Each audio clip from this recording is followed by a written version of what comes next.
नमस्कार. आजच्या रेसिपीमध्ये आपलं मनापासून खूप खूप स्वागत. आज आपण इथे पुदिन्याची चटणी कशी करायची ते बघत आहोत.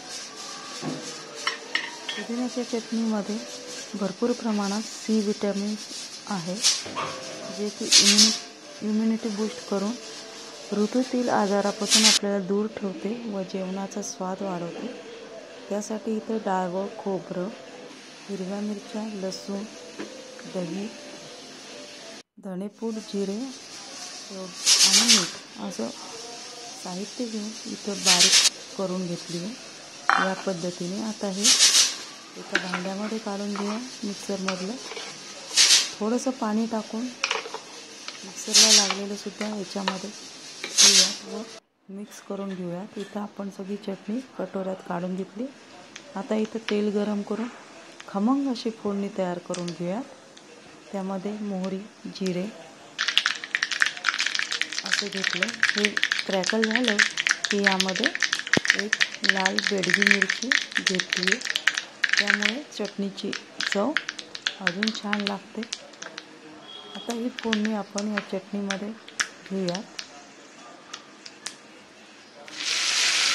मस्त अप्रतिम. आता ही फोडणी आपण पूर्ण चटणीमध्ये एकत्र करून घेऊया, म्हणजे चटणीची चव अप्रतिम लागते. ही चटणी तुम्ही इडली, डोस्यासोबत सुद्धा खाऊ शकता. आता इथं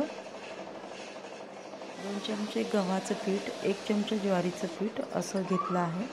आता यामध्ये 3 चमचे तिखट, ही लाल तिखट आहे तेजमध्ये. आता इथं अर्धा चमचा हळद, तीळ 1 चमचा, मीठ चवीनुसार आणि तेल 2 चमचे. हे छान मिक्स करून घेऊया.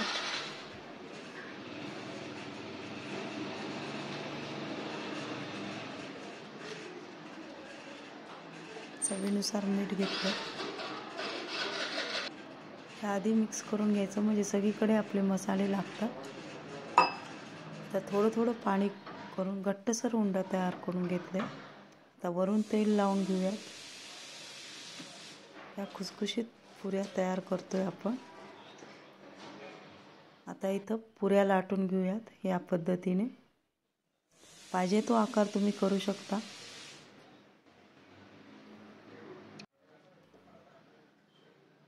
मी इथं गोल पुऱ्या तयार करते. एक थोडा मोठा आकाराचा गोळा घेतला आहे. आता तो लाटून घेते या पद्धतीने.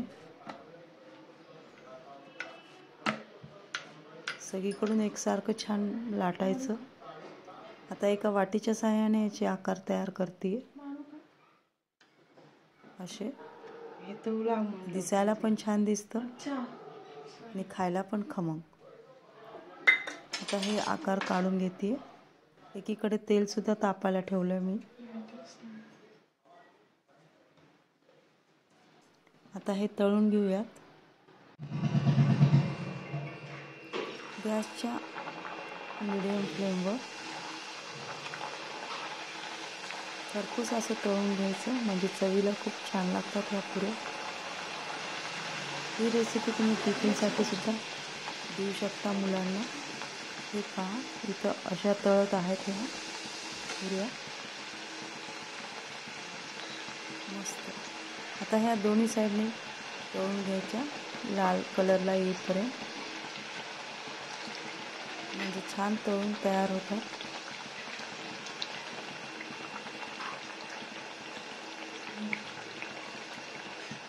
या पद्धतीने आता ह्या काढून घेऊया.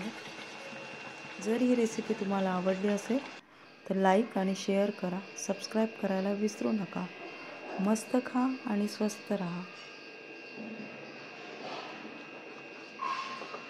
धन्यवाद.